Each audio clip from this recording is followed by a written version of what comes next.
There is a moment just as winter begins its slow retreat when the air itself seems to change.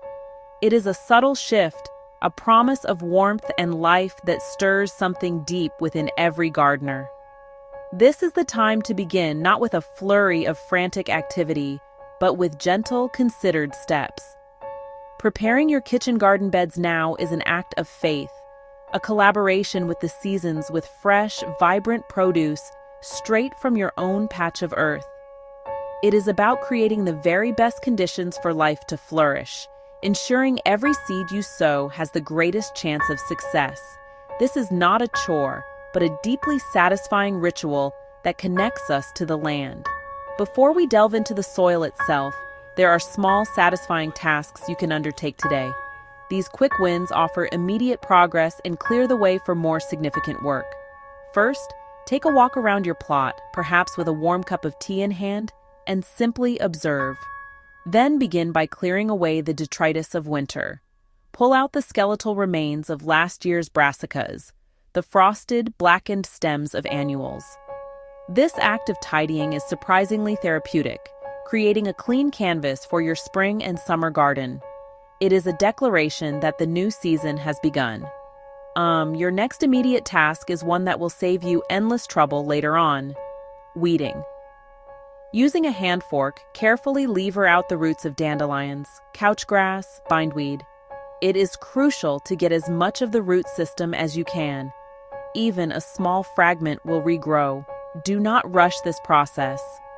See it as a treasure hunt, a methodical search for the unwanted intruders that would compete with your vegetables.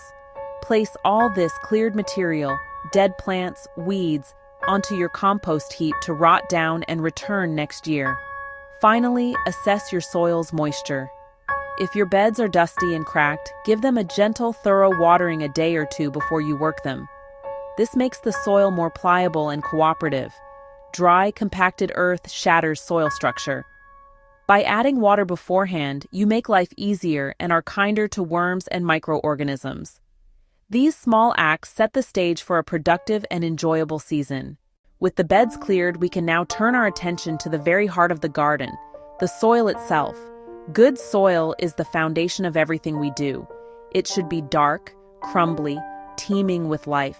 Pick up a handful. It should feel soft, hold its shape when squeezed, but fall apart easily when prodded. It should have a rich, earthy smell. You can use a simple pH testing kit, but your hands and nose are often the best guides. This initial assessment tells you what you are working with and what you might need to add for the hungry plants to come. The single most important ingredient you can add to your soil is well-rotted organic matter.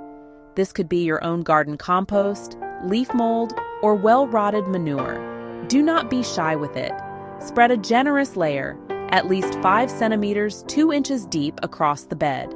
This is not a fertilizer in the conventional sense, but a soil conditioner. It improves structure of heavy clay and light sandy soils, helps retain moisture, and feeds the earthworms and microbes that are your unseen allies. This annual addition is the key to building fertile, resilient soil. Once you have spread your compost, lightly dig over the top 15 to 20 centimeters, 6 to 8 inches, mixing the dark compost with the lighter garden soil. The aim is not deep, disruptive inversion, but a lovely, friable tilth in the root zone. Break up large clods and introduce air into the soil, just as vital for roots as water and nutrients. Take your time and work methodically down the bed, enjoying the rhythm of the task. The final element in our soil preparation is a slow-release, balanced fertilizer. While compost provides a broad range of nutrients, a general-purpose organic feed, such as pelleted chicken manure or a seaweed-based product, gives a gentle, sustained boost. Follow the packet, but a good rule is 1 generous handful per square meter. Sprinkle evenly after digging, then use a rake to lightly work it into the top few centimeters. This places food where young roots will find it for many weeks. Now the bed is prepared, a perfect nursery awaiting its new arrivals. A little bit of planning goes a long way. Consider plant needs. Tall crops like climbing beans, tomatoes should be positioned at the back of the bed.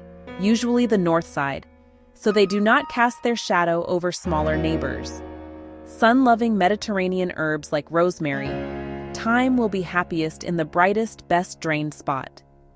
Quick-growing crops like radishes, lettuces can be sown between slower-growing brassicas, letting you harvest one while the other matures. Sketch a simple plan to make the most of every inch. The timing of sowing and planting is dictated by the weather and your local climate. Check seed packets. They are your most reliable guide. For tender crops like courgettes, tomatoes, peppers, it is still far too early to plant them outside. Start these from seed indoors and plant out only after the very last frost, possibly as late as the end of May. However, hardier vegetables can be sown directly into your prepared beds right now. Broad beans, peas, spinach, early carrots. When sowing directly, create a fine, crumbly surface, a fine tilth. For larger seeds like peas and beans, push them to the recommended depth. For smaller seeds, draw a shallow drill, a straight, shallow trench. Water the drill before you sow to prevent washing seeds away. Sow thinly, cover lightly, and label the row clearly.